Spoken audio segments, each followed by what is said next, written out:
মনে রাখবেন, দুঃখ হয় ওই জায়গায়। শাহজালাল সিলেটে এসেছিলেন, শুধু ওয়াজ করেন মিয়া। শাহজালাল মুসল্লা বিছাইয়া সুরমা নদী পার হইছেন, এই ওয়াজটাই করলেন সারা জিন্দেগি। কিন্তু শাহজালালের কাছে মুসল্লাও ছিল, শাহজালালের কাছে তরবারিও ছিল। ঠিক কিনা? ওয়াজ করেন না কেন? আমাদের দেশে কিছু লোক বাইর হইছে, এরা দেখবেন জুমার নামাজে লাঠি একটা নিয়ে খাড়ায়। খতিব সাহেব লাঠি নিয়ে খাড়ায় না, লাঠি একটু উঁচা লাঠি একটা ধরে, এটা সুন্নত। আরে পাগলা, লাঠি নেওয়া সুন্নত না। রসুল নামাজ পড়াইতেন, হাতে থাকতো তরবারি, তরবারিতে ভর দিয়ে নামাজ পড়াইতেন। আমার চোখে দেখা, আমার চোখে দেখা। আল্লাহ তো দুনিয়ার কত দেশ ঘুরাইছে। আমার চোখে দেখা তুরস্কের বড় বড় মসজিদে জুমা হয়, জুমার খতিবেরা হাতে তরবারি নিয়ে জমা দেন। তরবারি। সারা ইউনিয়নে একজন চেয়ারম্যান। কয়জন? একজন না? এই যে বলছে ওরা, চেয়ারম্যান কয়জন পাইলাম? একজন। সারা ইউনিয়নে চেয়ারম্যান একজন, আর মসজিদে গেলে সব চেয়ারম্যান, সব চেয়ারে বসে যায়। কথা বলেন না কেন? যুবক, আমি ফতোয়া দিয়ে গেলাম, পৃথিবীর যে কোনো আলেমকে জিজ্ঞাসা করবা, চেয়ারে বসবেন, হেলান দিবেন। আল্লাহ কয় তোর অহংকার দূর করতে মসজিদে নিলাম। আল্লাহ জানেন আমরা কত বড় শয়তান। এজন্য নামাজের কন্ডিশন আল্লাহ বলছেন, মসজিদে গিয়েই আগে কান্দর, কান্দর, তোর ভিতরে অহংকারে ভরা, এই জন্য কান্দরায়। কান্দরায় না? আল্লাহ জানেন কান্দরার পরেও অহংকার বাকি আছে। হাত ছেড়ে দিলে হাত নাড়াইয়া নাড়াইয়া হাঁটে। আল্লাহ কয় হাত নাড়াইতে পারবেন, হাত বান। ঠিক না? আল্লাহ বুঝেন হাত বানছে, কান ধরছে, এরপরে অহংকার যায় নাই। আল্লাহ কয় মাথা নিচা কর, নিচু কর। নিচু করার পর আল্লাহ কয় কিরে, এরপরে ভাব রয়েছে দেখা যায়, এখনো পা ভাঙ্গে দাঁড়ায়। আল্লাহ কয় আবার সোজা হয়, একবারে ডাইরেক্ট সেজদা দে। এত কন্ডিশন করে অহংকার দূর করতে চায়। আমরা কই যান, আপনি যাই করেন, আমরা চেয়ারে বসে থাকবো। ভুলে যাও দুনিয়ার সকল কৌশল, বলে যাও সবক সকল মত পার্থক্য। আজকে বলে দিলাম, কে হানাফি বলে যাও, কে শাফেঈ বলে যাও, কে হাম্বলি বলে যাও, কে মালিকি বলে যাও, সকল একদিকে সেজদা করি, সকল একই মাওলার কদমে সেজদা দেই, সবাই তো একই কোরআন পড়ি, সকলে তো নামাজে একই সূরা ফাতিহা তেলাওয়াত করি, সকলেই তো এক নবীর উপরে দরুদ পড়ি। বলে যাও সকল ভেদাভেদ, এক কাতারে দাঁড়িয়ে যাও। আমরা যদি আজকে সকলে মিলে এক জায়গায় দাঁড়িয়ে তাকবীর দিতে পারি, বাংলাদেশে কোনো নাস্তিক থাকবার জায়গা নাই। যারা উলামায়ে কেরাম আছেন, আল্লাহকে ওয়াস্তে জবাব দিবেন। আপনারা যারা, আমরা আজকালকে অনেকেই মসজিদের ইমাম, মসজিদের খতিব, মাদ্রাসার শিক্ষক, এই তো শেষ, এরপরে খানকা। কথা বুঝতে পেরেছেন? ইমামতি, শিক্ষকতা, এরপরে কথা বলেন না কেন, খানকা শেষ। আমি জানতে চাই, রাসূল পাক এক মসজিদের ইমাম ছিলেন, মসজিদের নাম ছিল মসজিদ আন-নববী। এই মসজিদের খতিবও ছিলেন, তার মাদ্রাসা ছিল, মাদ্রাসার নাম মাদ্রাসায়ে সুফা, মাদ্রাসায়ে দারুল আরকাম। এই মাদ্রাসার শিক্ষকও ছিলেন, ইমামতিও করেছেন, জুমা পড়িয়েছেন, শিক্ষকতা করেছেন। দায়িত্ব শেষ? শেষ। যেই নবী মসজিদের ইমাম ছিলেন, প্রয়োজন বোধে এই নবীজি জিহাদের ময়দানে সেনাপতিও ছিলেন। কথা বলেন না কেন? যেই নবীজি মসজিদের ইমাম, মাদ্রাসার শিক্ষক ছিলেন, প্রয়োজন বোধে মদিনার রাষ্ট্রের প্রাইম মিনিস্টার ছিলেন। ঠিক কিনা বলেন? যেই নবীজির মাথায় কাপড়ের টুপি থাকতো, প্রয়োজন বোধে এই নবীজির মাথায় লোহার টুপিও ছিল না? ছিল না? যেই নবীজির শরীরে সুতার কাপড়ও ছিল, প্রয়োজন বোধে এই নবীজির শরীরে লোহার পোশাকও ছিল। সুতরাং আমরা বলে দিতে চাই, এই বাংলাদেশ মুসলমানদের দেশ, আলিম উলামার দেশ, পীর বুজুর্গের দেশ, মসজিদ মাদ্রাসার দেশ, গৌস কুতুবের দেশ, ইসলামী আন্দোলনের কর্মীদের দেশ, কোরআন সুন্নাহর দেশ, 360 আউলিয়ার দেশ, 12 আউলিয়ার দেশ, খান জাহান আলীর দেশ। এই দেশের ভিতরে যারা আমার রাসূলকে গালি দিবে, কোরআন সুন্নাহর বিরুদ্ধে কথা বলবে, তাদেরকে জুতা পেটা করে সমাজ থেকে উঠে দেওয়া হবে। ঠিক কিনা বলে? আল্লাহু আকবার, জিন্দাবাদ,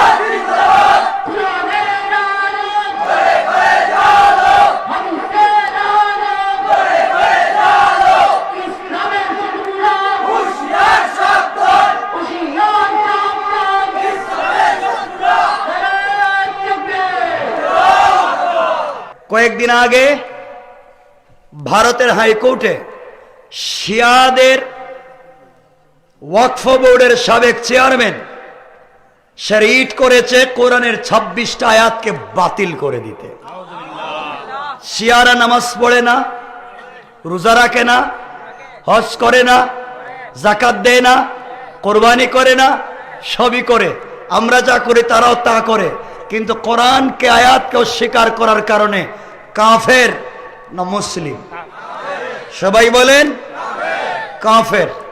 আমি জানতে চাই, কোরআন থেকে 26টা আয়াত নয়, কোরআন থেকে 26টা অক্ষর নয়, কোরআন থেকে 26টা নোক্তা নয়, একটা নোক্তা যদি কেউ কেটে দিতে চায়, বাংলাদেশে 30 লক্ষ ইসলামী আন্দোলনের কর্মী জিন্দা, প্রয়োজন বুঝে জিহ্বা টান দিয়ে কেটে ফেলা হবে।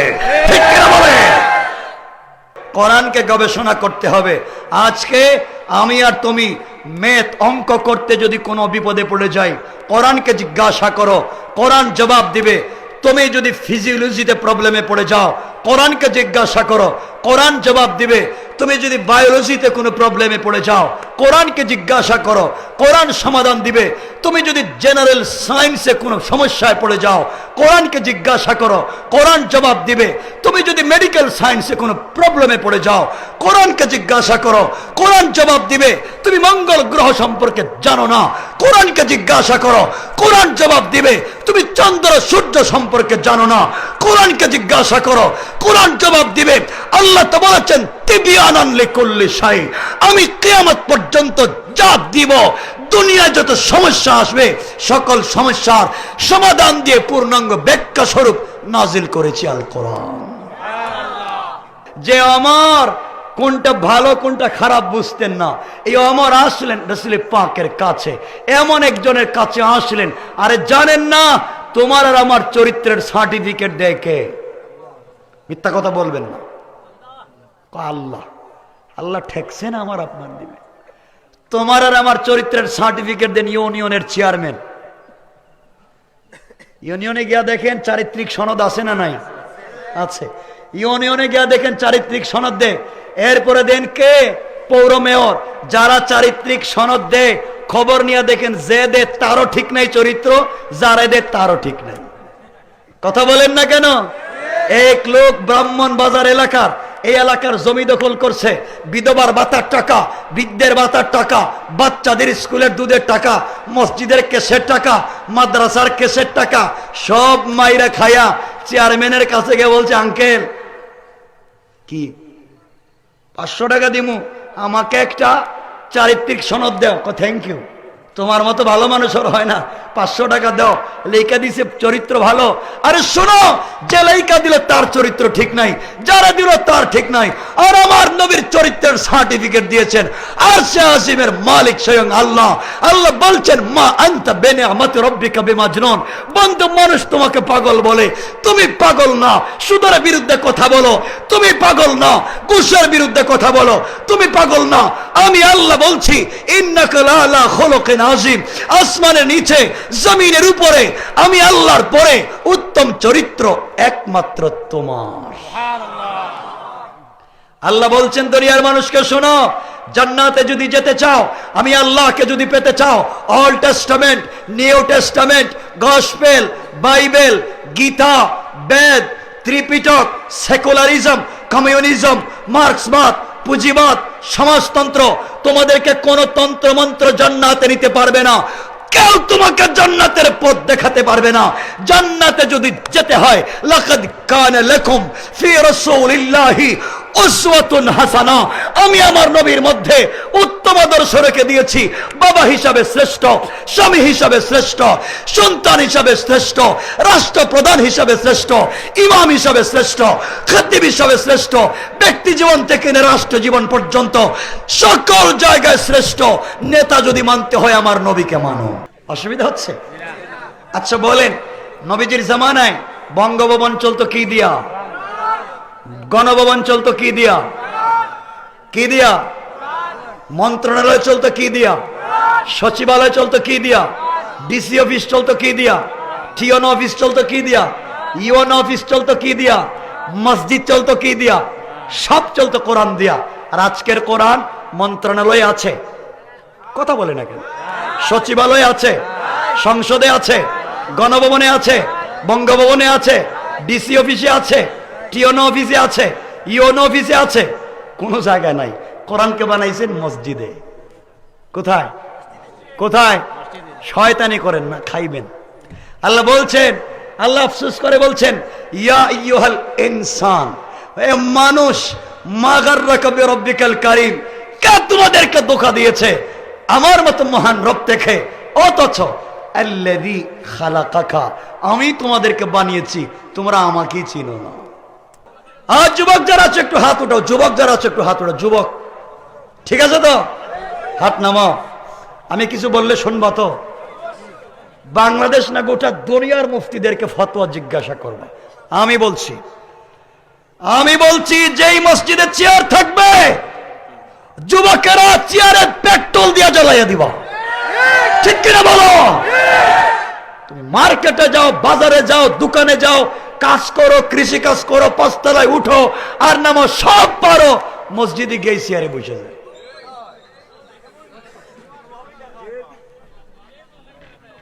একটা চেয়ার রাখা যাবে না। আপনার যদি অসুবিধা হয়, আপনি মাটিতে বসে নামাজ পড়েন, শুয়ে শুয়ে নামাজ পড়েন, পা পশ্চিম দিকে দিয়ে নামাজ পড়েন, ইশারা নামাজ পড়েন, আপত্তি নাই। মসজিদে গেলে হাঁটতে হাঁটতে মসজিদে গেলেন, বাথরুমে গেলেন হাইটা, ওযু করলেন হাইটা, তাহলে বসলেন কেন? কথা কন না কেন? একজন প্রমাণ দাও, একজন দাঁড়াও, এত মানুষের একজন দাঁড়াও যে নবীজি নামাজ পড়াতেন যেই সময়, রাসূল পাক ইন্তেকালের আগে তো অসুস্থ হয়ে গেছিলেন। অসুস্থ ছিলেন না? এত অসুস্থ ছিলেন, অজ্ঞান হয়ে যেতেন। একজন প্রমাণ করো যে নবীজি চেয়ারে বসে নামাজ পড়ছেন। কে বলতে পারবা? কথা কয় না কেন?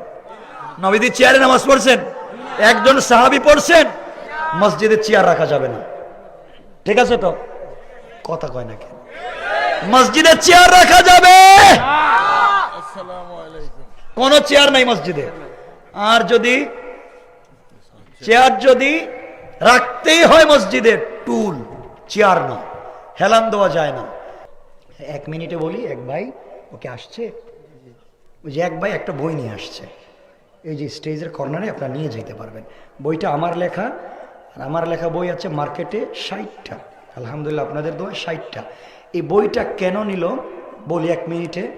যাদের ulcer, cancer, diabetes, paralysis, heart attack, kidney damage, এমন রোগে ভুগতেছেন, চিকিৎসা করে কোনো কল্যাণ পাচ্ছেন না, এই বইয়ে কিছু আমল আছে যে আমলগুলো রাসূল সাহাবায়ে কেরামদেরকে দিতেন। এই আমল যদি করেন, ক্যান্সারও যদি হয়, প্যারালাইসিসও আল্লাহ সুস্থ করে দিবেন। এই সবগুলো আমল আত-তিব্বুন নববী, রাসূলের একটা কিতাব আছে চিকিৎসা বিজ্ঞান, আত-তিব্বুন নববী, এখান থেকে এখানে আমল আছে। অনেককে জাদুটুনা করে পরিবার নষ্ট করে দেওয়া হয়, অনেক বোনের 30-40 বছর বয়স হয়েছে, বিয়ে হয় না, অনেকের বিয়ে হয়েছে 20-30 বছর, বাচ্চা হয় না। নাই প্রবলেমগুলা? আপনারা তো শুধু তাবিজের জন্য আর মাজারে দৌড়ান। আমল করবেন, রাসূল তার জিন্দেগিতে শুধু আমল দিয়েছে, এই বইয়ে আমল আছে। আমলগুলা করলেই সমস্যাগুলো সমাধান হবে। কত রে দাম? অনেক বড় বই, আপনারা নিতে পারবেন 100 টাকা করে দাম। মোনাজাতের পরে নিবেন 100 টাকা করে স্টেজ থেকে। আল্লাহুম্মা আমিন।